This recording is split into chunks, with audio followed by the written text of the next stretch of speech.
This is a production of KMmedia.pro.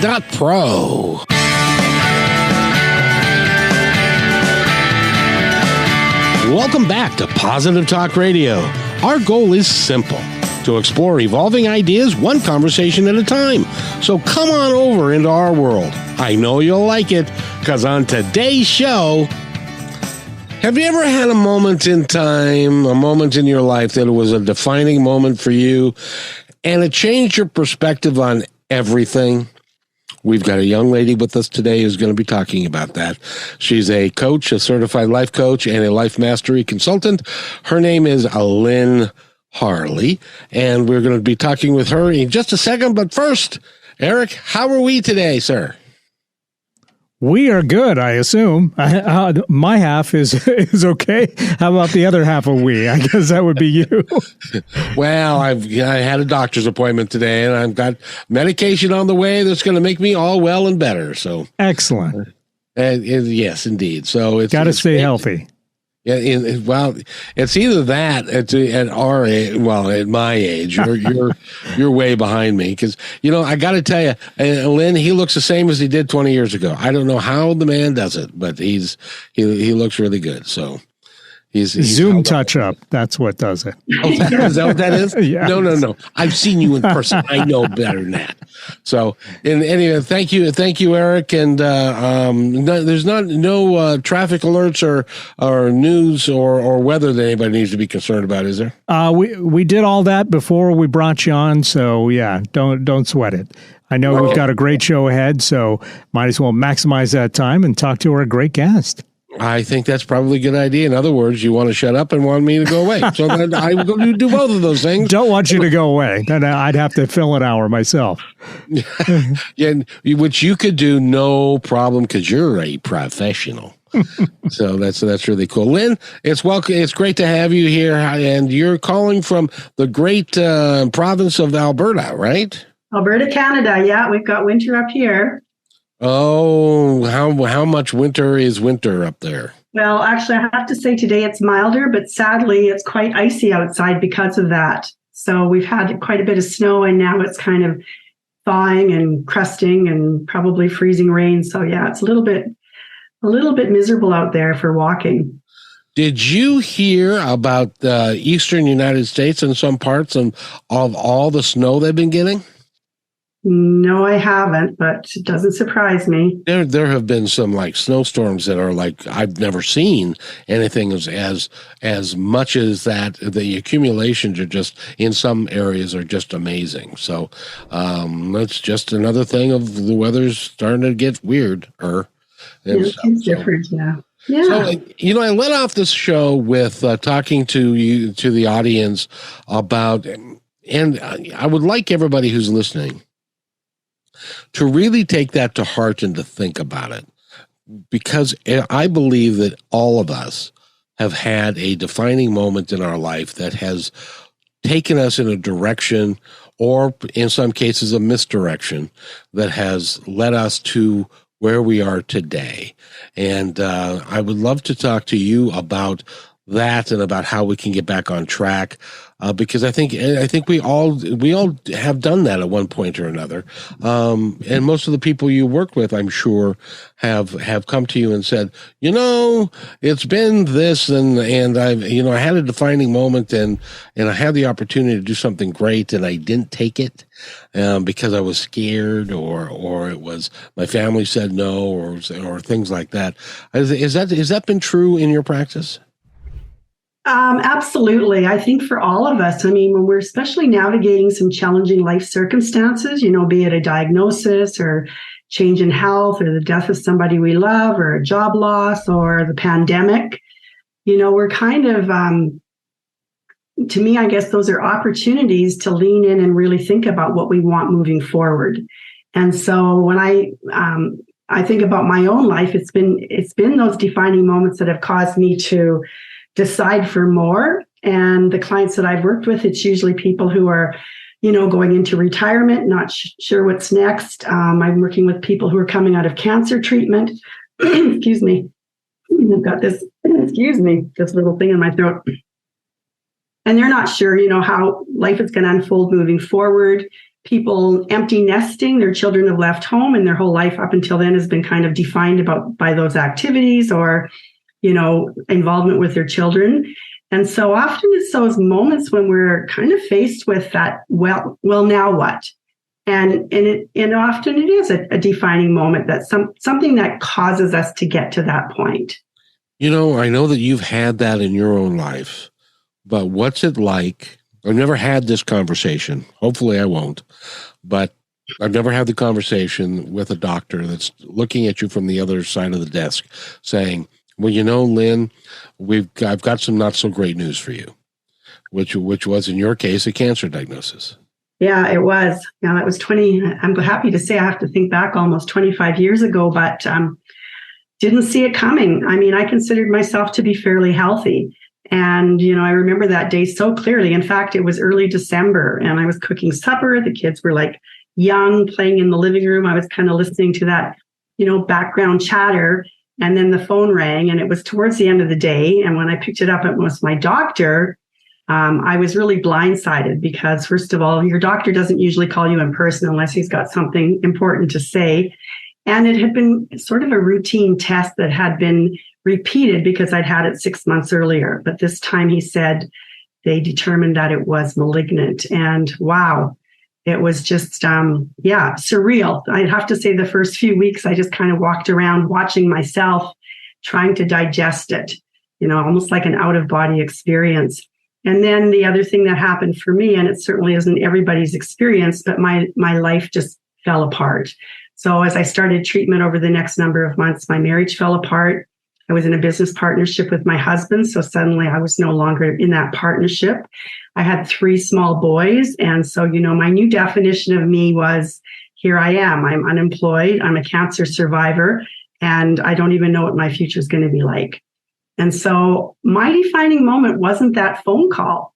My defining moment was as I was preparing my home to move in with my boys, I was painting in the bathroom and I was up on the toilet, kind of trying to get to the top of the ceiling. And I fell hard and I was alone in the house. And as I lay like on the floor in a lot of pain, all of a sudden I had this moment where I thought, you've been so worried that cancer was going to take you out. This fall could have taken me out easily, just hitting my head the wrong way. And I mean, I was hurting a lot and I kind of crawled out into the bedroom and laid there for a while. And that's when I thought, I've been so worried about living with cancer, and this could have done it for me. And life is finite. So it was a real moment of realizing none of us knows how much time we have. That's the truth. There's people that just don't wake up, or they go to work and, there's an accident. So I think it just really, it really brought home to me that this experience of life is finite, and really all we have is this moment, sort of this day. How am I going to live it? And not to say we can't plan for the future, but it was just a real wake-up call for me. Well, my mother recently passed away. She was 90, and she'd had a very full life, and we're very grateful for the time she had and the relationships that she had with family and friends. And she went and played bridge on Wednesday night. I talked to her on Tuesday, and we had a set up deal where we would talk once a week, and we had our conversation on Tuesday. She went to play bridge on Wednesday. She went out to dinner on Thursday, came home Friday night, and sometime between Friday night and Saturday morning, she passed away. Nobody saw it coming. It was, when I got news from my sister, it was like everybody was just stunned. But that's how it works, is that you don't know when, so my sister and I joke now that there's we have our expiration date that is tattooed to the bottom of our feet, which I can't see the bottom of my feet, but I know it's there. And so when it's going to happen, it's going to happen. And so when it does happen, you don't want to be in a position to say, oh, gee whiz, I wish I had done something else with my life that I didn't do, and have any regrets on that last day. And sometimes it takes somebody from the outside a friend, a coach, a mentor, somebody who is a consultant to help you deal with those things that are hard for you to deal with yourself. We don't talk about death very much in our culture, not from a standpoint of by the way, it's going to happen to all of us. I firmly believe, I was talking to somebody last week and I was like, intellectually, I know that I'm going to die. Emotionally and personally, I don't believe that for a minute. But there's going to be a day when somebody's going to read an obituary, or it's going to be on a website, and that I left the world, and and that happens to all of us. I just don't want there to be any regrets, and that's sometimes those can be the defining moments of your life. Would you agree with that?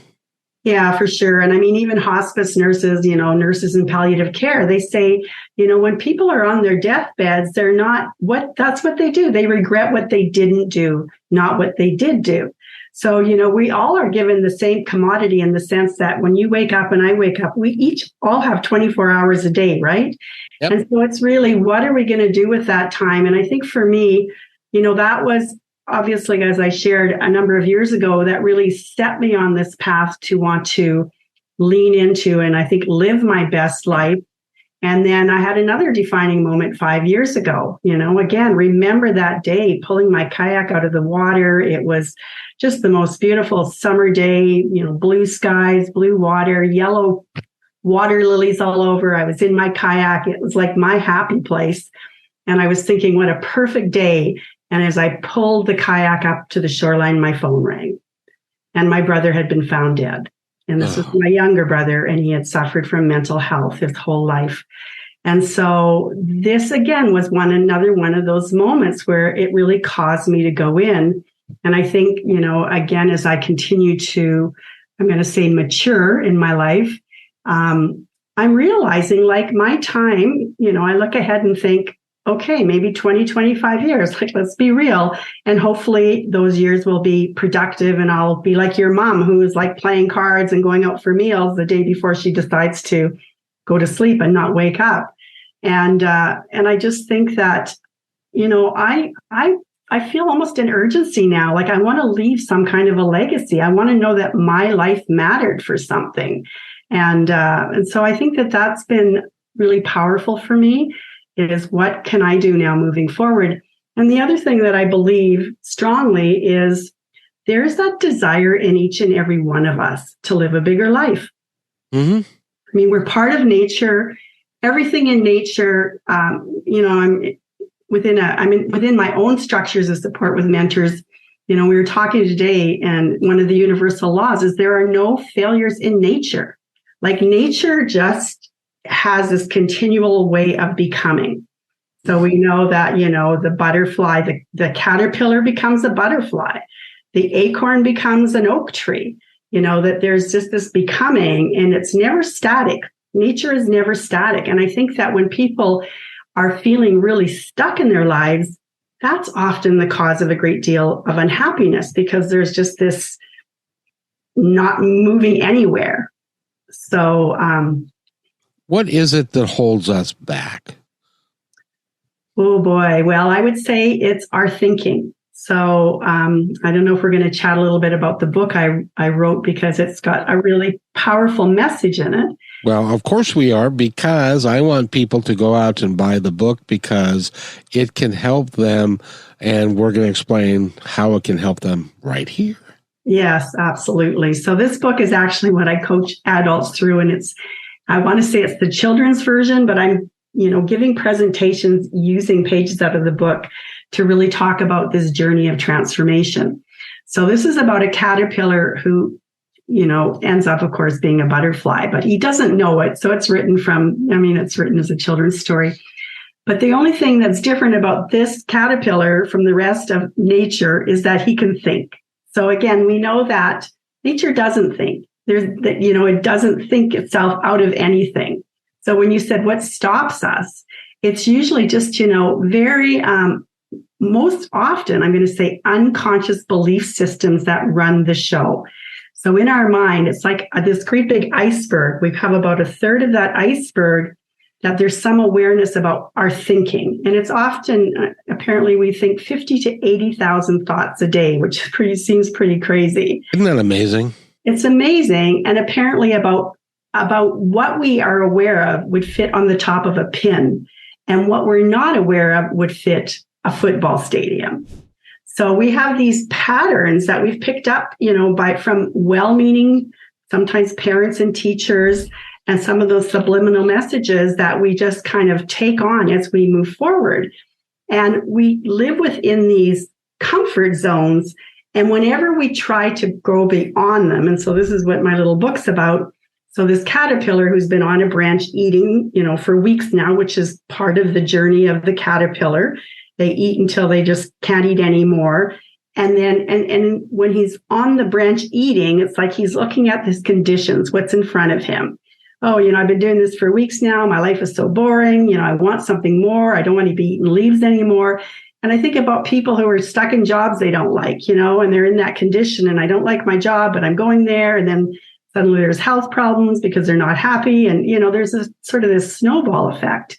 And when he finally is done eating, he hangs upside down. And it's such a beautiful metaphor. So listeners, one of the most powerful tools for transformation is to create a vision of what you would love. And so all of a sudden, this caterpillar is he's looking up at the world. He's hanging upside down. And he's kind of looking at what else is happening in nature. And he's seeing like squirrels. Okay, remember, this is a children's story.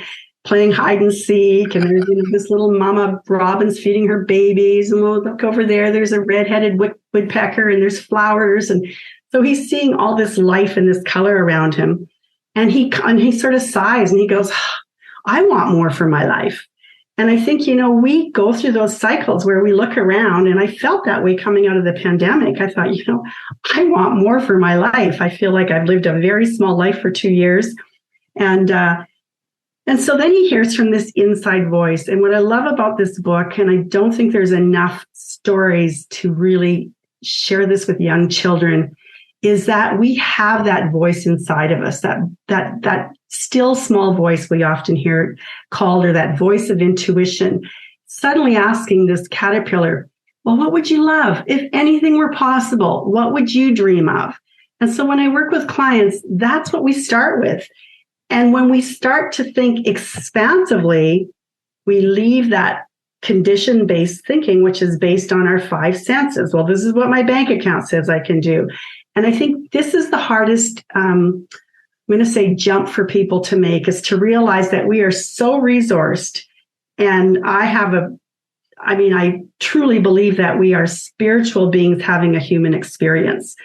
But most of us only see ourselves as human beings having a human experience. Mm-hmm. Let's face it, this human life brings with it many conditions. None of us is going to get out of this, as you said, alive. None of us is going to get out of this without having lost someone we love at some point.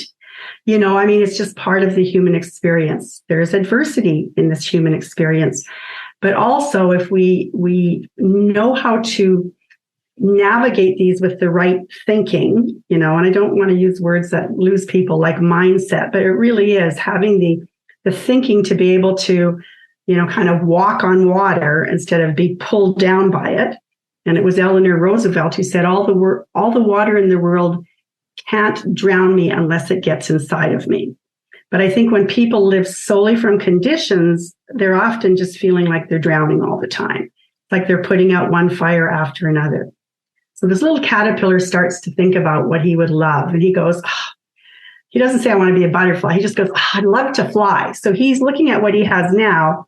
And again, if you don't know what your big vision is, start with what you do know. He's tired of being on a branch. And so he says, I'd love to fly. He's tired of eating leaves. He says, I'd love to drink the nectar from flowers. He's this drab little caterpillar that kind of blends in with nature. And he goes, I'd love to be so beautiful. That when I fly around, people are going to point at me and they're going to, admire me.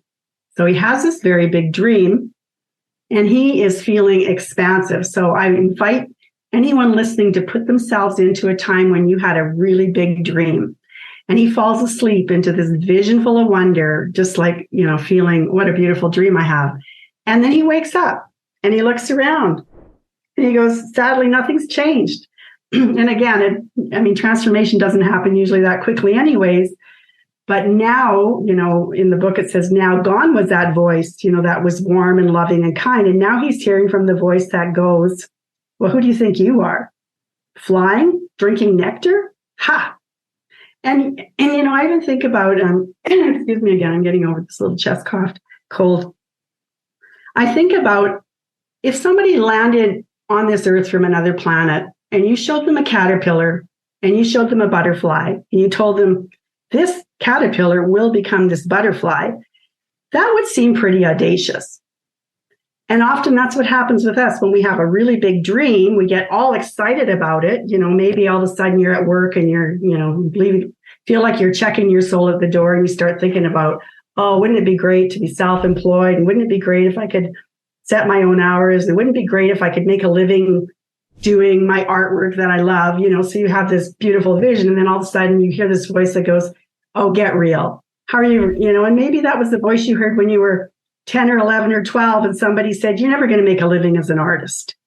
Or you have one art teacher who says, what is this? And that's enough to shut a person down, right? Oh, yes. I've been there myself. Exactly. So this is what stops us. And this is the work of transformation.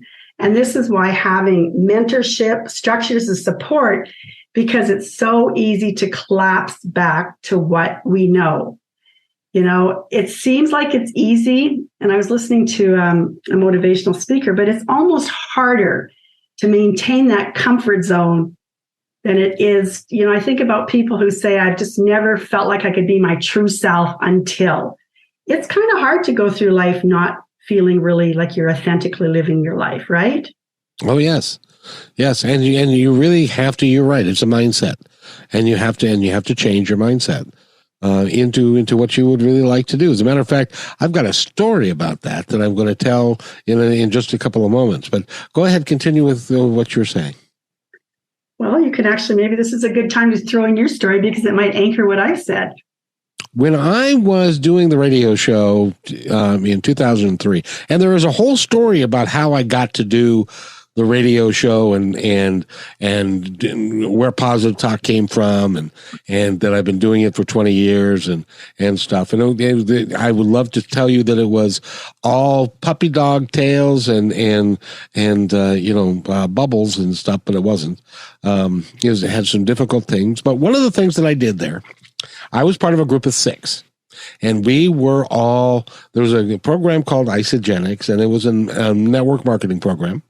And that we all were going to be mentored by a guy who was out of Vegas, and his name is Kirk. And he was a really, really, really good network marketing guy. And he took it upon himself to take the 6 of us under his wing and to teach us how to do network marketing and be successful. How to make because the products were really good and they needed to be out there. But he said, this is how you're going to do this. So the 6 of us were sitting around and we're all on telephones because this is way back when, but we did a telephone conference. And so he would tell us what to do.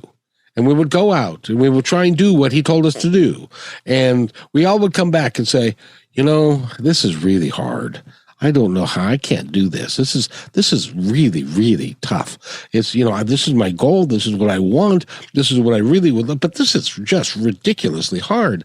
And so we spent like 3 weeks on a call every day, and he would tell us, all right, I want you to go do this, and now I want you to go do this, and this is what you're going to do, and this is how you're going to be successful. And we kept on doing that, and we kept on saying, it is really hard. Kirk, I don't know if I can do this. But he said, well, do you want this to be your career? Do you want it to be something that and I said, I'm passionate about the products. I love them, and I'm passionate about doing this, but this is hard to get off the ground. I don't know how to do, and he was trying to help us. Well, one of the gals came back. There were 6 in the group. One of the gals, her name is Nicole. She came back one day after about 3 weeks of this, and she said, I've decided this is going to be easy. This is going to be fun. I'm going to have a good time with it. It's going to be easy, and it's going to work out fabulously for me. And we all said, great, Nicole, but this is hard. We don't understand. We're not doing well. She is now she's in like the top 40 of earners in that particular company. She's made well over $1 million. And she's done it because she took the time and made the conscious decision that it wasn't going to be hard. It wasn't going to be difficult. It was going to be easy. And the steps that she needed to take were going to be just perfectly fine, and she could do it. And she was able to retire herself. She retired her husband. They're now living a great life, and they're continuing to do that, work with that company because it's easy. And so that's what I would implore people to do, is to, rather than to say, I want to have my own radio show. Oh, but now, come on, it's hard. You've got to do this. You got to learn how to do this. You got to go by the time. You got to do all this other stuff. And so people will tell you, no, you can't do that. That's too hard. You can't make any money doing that. What's the matter with you? Are you crazy? You got to stop that and say, no, this is easy. And this is how I want to spend my life. And do you agree with that? Is that a good story? It's a great story because it really speaks to the power of our mind and the power of our thought. I mean, there's energy in every thought we think, and seriously, our thinking, which causes our feelings, is what's going to cause us to take action. And that's going to determine our results. So if you're thinking this is hard, it's never going to work, you're going to walk around pretty mopey, feeling like it's never going to work. And you're probably eventually going to just give up. And that's your result. So I think it was Ford who said, if you think you can or you think you can't, you're right. It's really all up here between our ears. And that is the rigor. This is what I'm saying. You've got years. I've got years. This is one of the reasons I continue to be in a coaching environment, in a system of support, because I don't even always see the picture because I'm in the frame. I don't see often how my own thinking is tripping me up. But I'm getting way better at it, and I'm more aware of it. And what I want to share with listeners is that voice doesn't go away. But in the book, there's the two voices. There's the voice that goes, well, who do you think you are? Flying and drinking nectar? Ha, ha. And so this is often what we hear, either from people who care about us, who don't want us to get hurt, or even how we want to protect ourselves. And really, there's a word for these set of beliefs, and habits. They're called paradigms, but it's like it's fighting for its life to keep you with what it knows. So it's like when we want to move forward, we're breaking through to something, the next level. And often because we don't know what's there, it's just so easy to collapse back to what we do know. And so, yeah, I love that story because she made a decision. I'm actually reading the book right now, The Power of Decision by Raymond Barker. And that's basically that, and I just, I can go into a little bit about my biking trip that I did this summer. But if you even stop and think of the power, like I was crafting this story because I was in the speaking event this weekend, about if I had not made that one single decision, I don't know if I would have ended up, if things would have turned out the way they did, because it's almost like it started this chain reaction. When we make a decision for our dreams and we're really committed, we don't need to know the whole way. And I think this is another thing that trips people up. Well, I don't know how that's going to happen. They say, I don't know how to get there. But the way this universal energy works, I mean, there are laws in the universe. So let's think about the Wright brothers, for example. They didn't create or discover gravity. It was always there. They understood, as they failed over and over again, how to leverage it to get that craft off the ground.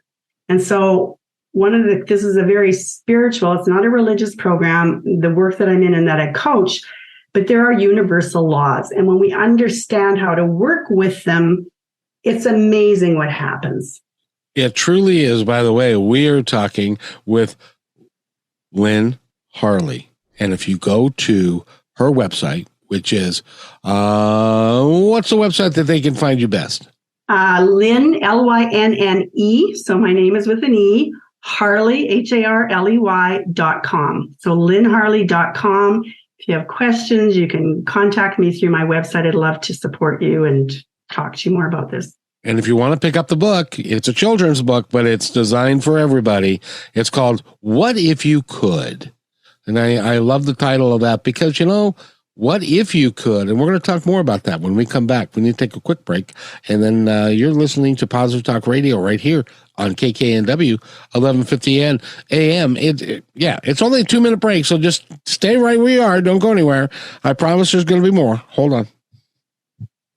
When you want to say more than words communicate, you can with flowers. Your custom boutique floral studio in Bothell, Washington is anaturaldesign.com, connecting you to nature through the language of flowers. Where your people are is where our flowers are beautiful. Your success is our goal. Now through New Year's Eve, here's your exclusive bonus for being our appreciated listener. Type in promo code Positive Talk Radio at checkout to receive $20 off your order. Our gift to you for being here with us today. anaturaldesign.com. These days, it's difficult to be able to do it all, especially as a small business owner. Marketing your business can be really tough, especially developing a presence on social media, creating commercial content, and media production. That's where KMmedia.pro can help. You see, in addition to creating a great podcast called Positive Talk Radio, we also have a radio show, video, audio production, content creation, including commercials, video shorts and trailers, voiceovers, social media development, and so much more. It only makes sense to hire a pro to get your business noticed. That's what we do. Please visit kmmedia.pro for more information and to schedule a consultation to take your business stream to the next level. That's kmmedia.pro. Yes, we can.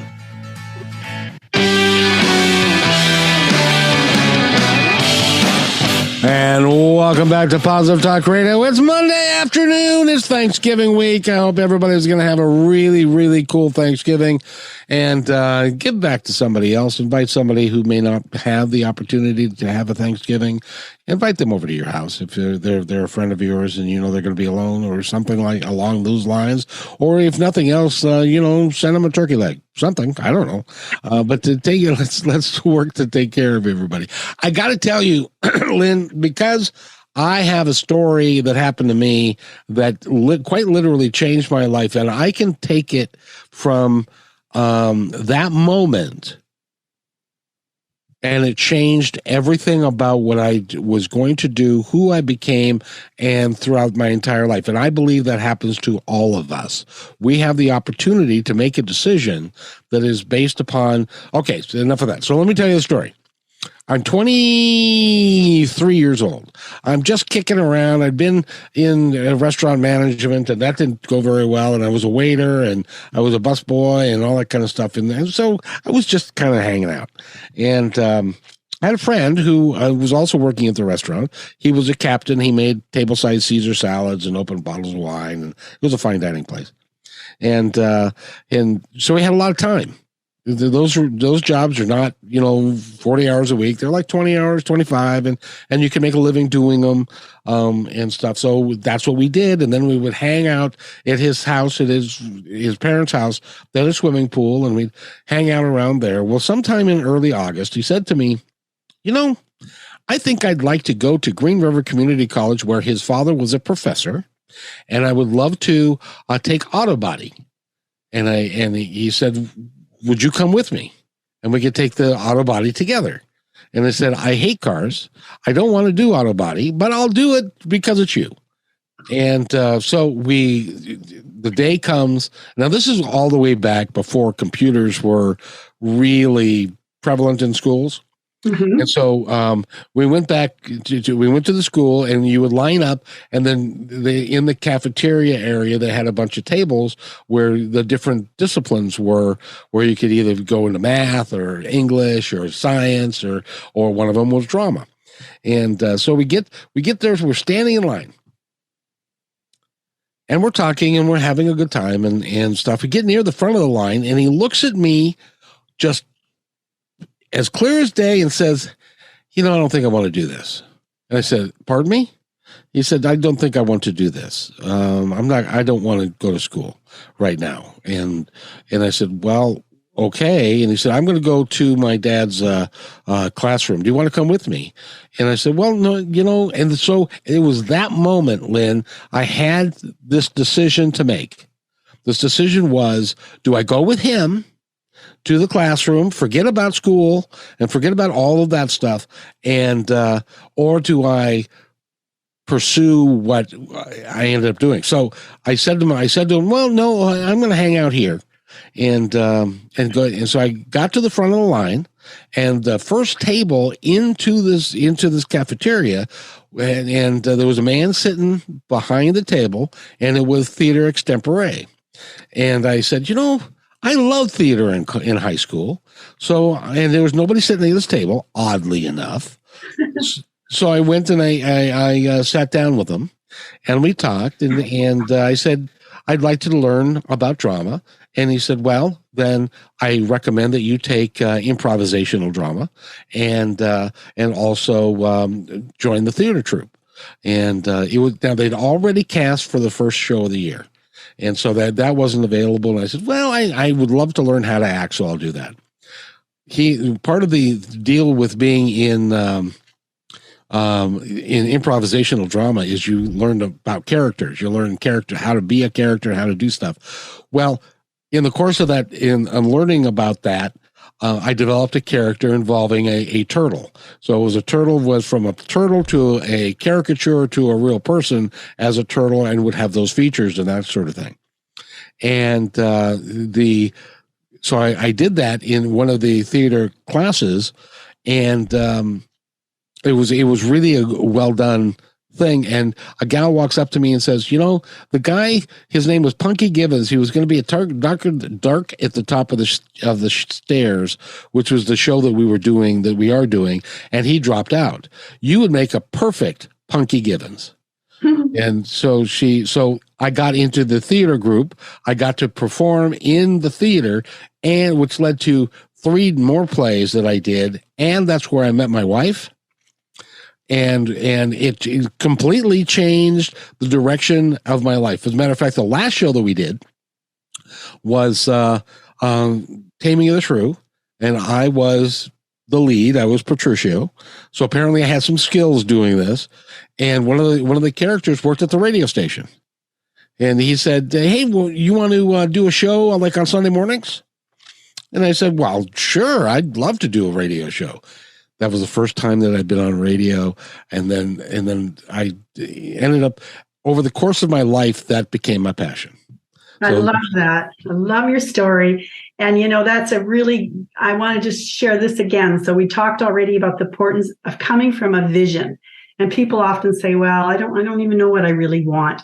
And I think you nailed it. And this is what happened for me when I made a decision to do this crazy cycling trip this summer.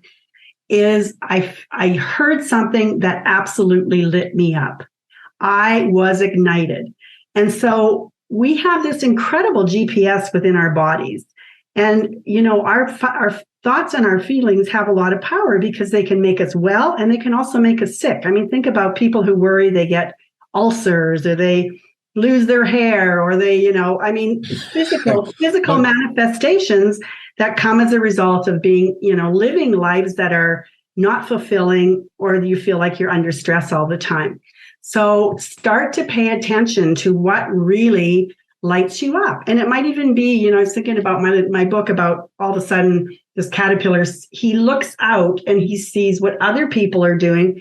And sometimes that's how it happens. So first of all, your friend led you to an auto course, which didn't do anything for you, but nope. Sometimes we have to try things out and figure them out. But sometimes it might be a friend saying, oh, I just, saw this movie about somebody who went on this Pacific Coast Trail. And then, and this is what happened for me. And I just went, I'd love to do that. Like all of a sudden, a dream was born. So just again, a little bit of coaching here for people who are listening is to really lean into what makes you come alive. Because there's, again, this isn't religious, but there's even a proverb that says, people without a vision perish. And what perishes is our aliveness. And I think it was also Thurman who said, don't ask what the world needs. Ask what makes you come alive and go do that, because the world needs more people who've come alive.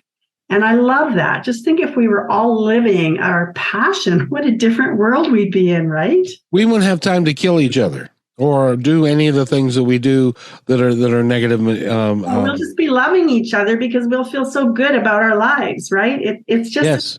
Just like Positive Talk Radio. I mean, I just want to applaud you for having this forum to talk about positive things, because there's an energy. Everything in this world, I mean, quantum physics is showing us that we live in a field of energy.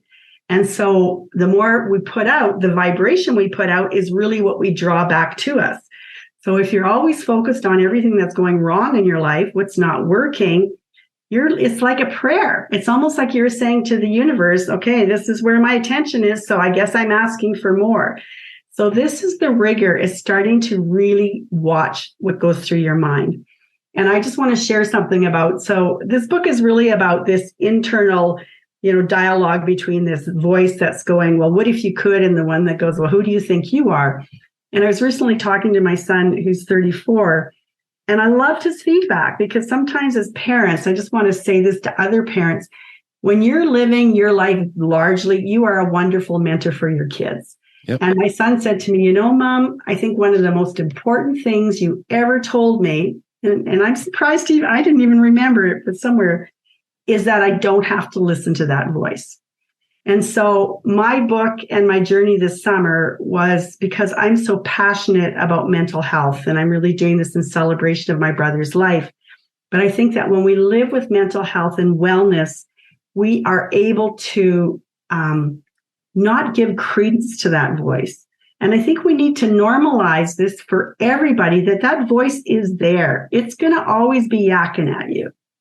Mm-hmm. So I don't, I'm going to say I've been in this work for a long time and I'm really aware of it, but it's not stopping it. So Nope. So just know that it's going to be there. It's going to be a player. But when you really can tap into your vision and keep your focus on that, it's kind of like you're saying, okay, fear, I know you're there, but get in the back seat because I'm driving the car here. Exactly. Tell us about the bicycle trip.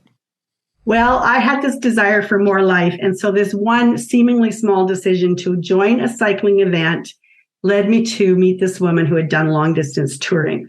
And even when I put myself out there, I was new to the community before the pandemic. I signed up, I had to RSVP on Meetup. And there was still that thought about, do I really want to go? I'm not going to know anybody. I don't know where it is. And then I went, no, you RSVP'd, show up. And then I go there and I meet somebody I'd never met in my life. And she's cycled with all her panniers across Canada. And I was like, oh my God, the more she shared her stories and her adventure, I was coming alive. And I knew that feeling. I paid attention to it. So I get in my car to drive home. And this was May 1st. And I was thinking, oh my God, I'd love to do that. And then I hear all the reasons why it's so impractical. Lynne, you've got no experience. You've never been on a bike more than 25 kilometers, let alone getting it on a second day in a row. You've got no equipment. You've got no touring bike. You've got no destination. And then, fear just screamed, get real, Lynne. You're 66 years old. How far do you think you're going to go? So this was what was going on inside of me. But again, this vision. So I heard that voice, but I put myself back in. I saw images of me pedaling and, listening to this woman's stories. What if that could happen for me?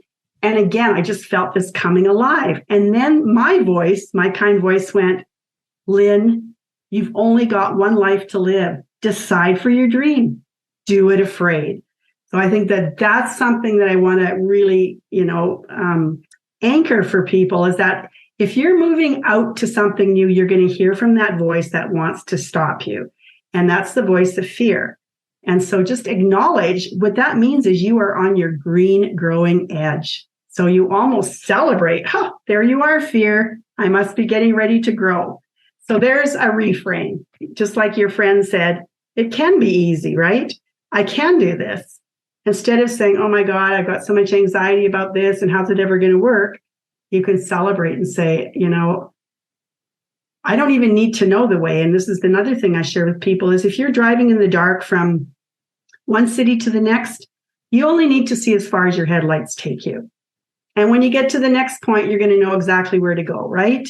And this is what happens. Just like you shared, there was this snowball effect when you made a decision to follow your passion that led to, the acting classes, that led to meeting your partner, that led to meeting you, getting on the talk show.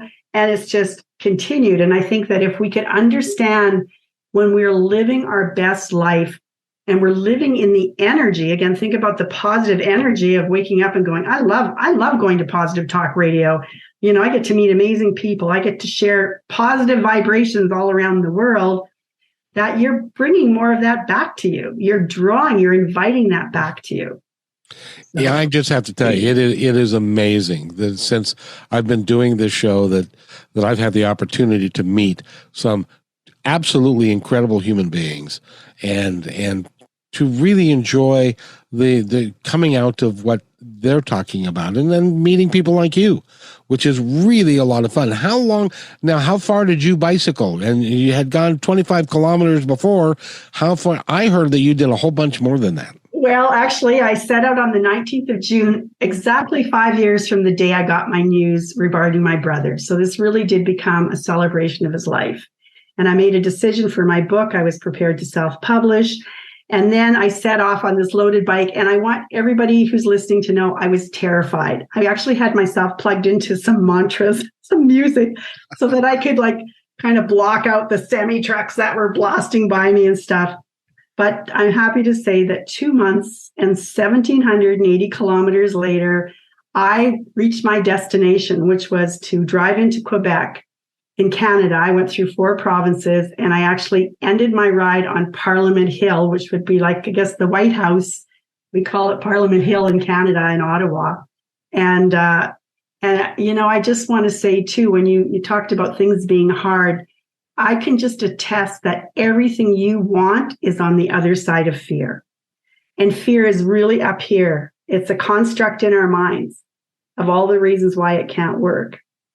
And so, I look back and I think, this became an opportunity to fundraise for youth mental health. There's a beautiful website.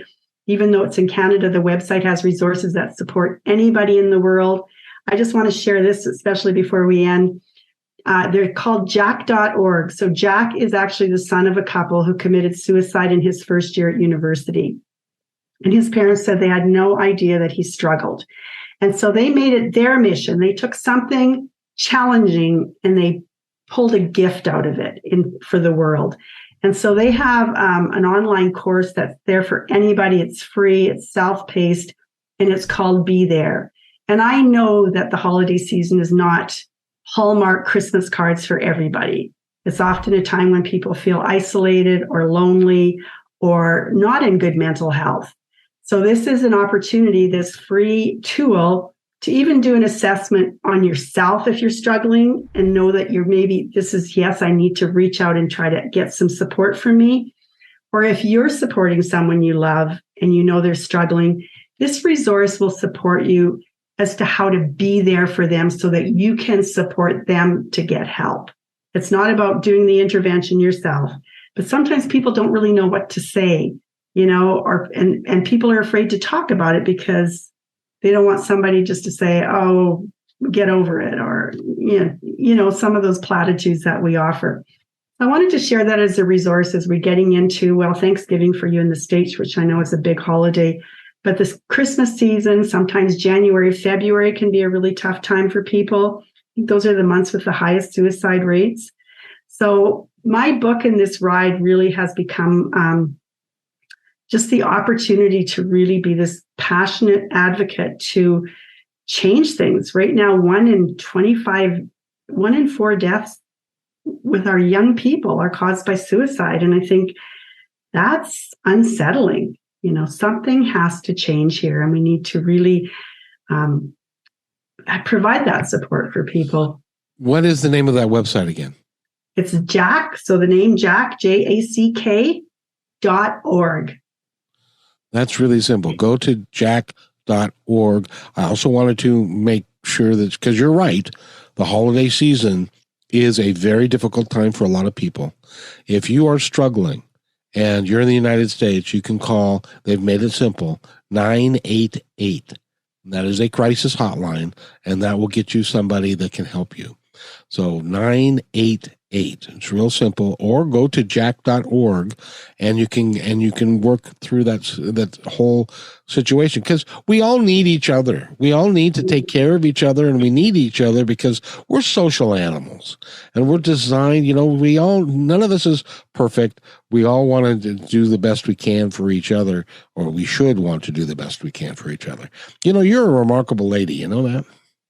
Thank you. Well, I think I'm doing what I love for sure. I absolutely believe in what I'm doing.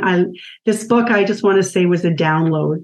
And, again, pay attention to what comes up in your mind.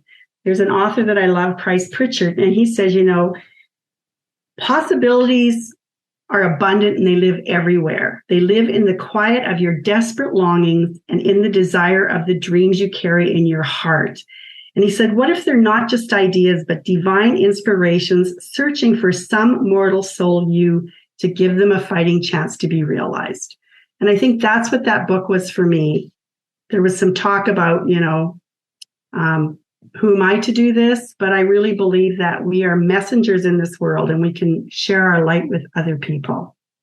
We all have the ability. You absolutely. Yeah. You as a human being have got the ability to be able to do anything in your life that you wish to do. And I will tell you from my personal experience, and it's long. And I can go from point to point to point, and I can prove that that's the way it is. And the universe will support you, and it will back you, and you can call them God, you can call them spirit, you can call them the universe, I don't care. But it will support you in everything that you're trying to do, as long as you don't do one thing. You know what that thing is, Lynn? Think yourself out of it. Never quit. Actually, can I share one? I hope I got time because this is such a powerful quote. And again, you do. Okay, it builds on what you said. And this is Robert Collier, who's another favorite author of mine. And again, what you just said, we are so more resourced than we know. There's a power that's breathing each of us. Think about it. We don't breathe ourselves. And we have to understand that we're more resourced than we know and loved more than we can imagine. And he writes, again, this idea of nature. He says, if the principle that is life, so this energy in the universe, is so strong that in the tiniest of an animal it can develop a shell or a poison to meet a need, can teach a bird to circle and dart and balance and fly, and this blows me away, it can actually grow a new limb on a spider to replace the lost one. How much more can it do for you? Same thing with an octopus. If they can lose it, they can lose an arm and it'll grow back. So that power will, this is the thing. If it will do that for a spider, and here we are, this, animated human being with spirit and soul, that same power is there for us. And this is what we have to lean into.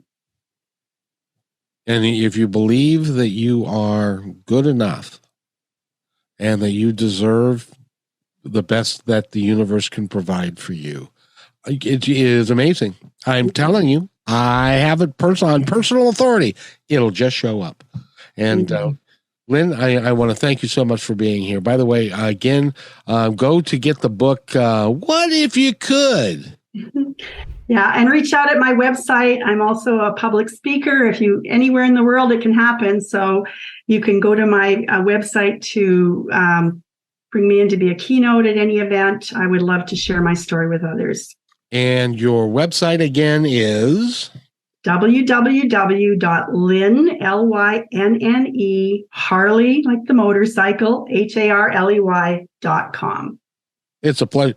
It's been my ultimate pleasure to have you here, and we're going to have you on the show again. It's great fun, and we didn't allow time for calls, but if and next time we'll do that. If you want to give us a call, you'll be able to talk to you about what Lynne does. But I tell you, that bike ride, you must have been just exhausted and thrilled when you were done with it. I was empowered and I felt so alive. Yeah, it was an amazing experience. And I'll tell you, it wasn't without its trials. I had a biking accident. I survived a tornado. I had some dogs run out at me on the highway. But I was so supported. I met the most amazing people that I've just got like this whole plethora of wonderful friends now, strangers at one time this summer who now just invited me to their homes. They fed me. They, patched me up after my biking accident. You almost got chased down by a tornado. Oh, I was in a very bad. I'll have to send you some pictures. Yeah. Oh, good. It's kind of like the Witch and the Wizard of Oz. Anyway, so I'm trying to get away from the tornado. But thank you so much for being here. It is my pleasure to have you here, and we're going to have you on again if that's all right with you. It's been my absolute pleasure to be here, and I just love what you're doing in the world, Kevin. So kudos to you. And, happy Thanksgiving, everybody. And know that gratitude is one of the most expansive feelings you can live in. So just dig down. We can always find something to be grateful for, no matter what's going on in our lives. That's a great way to end it. By the way, everybody, thank you for tuning in. We'll be back Wednesday at 4. Be kind to one another, because you know what? Each other's all we've got. See you Wednesday.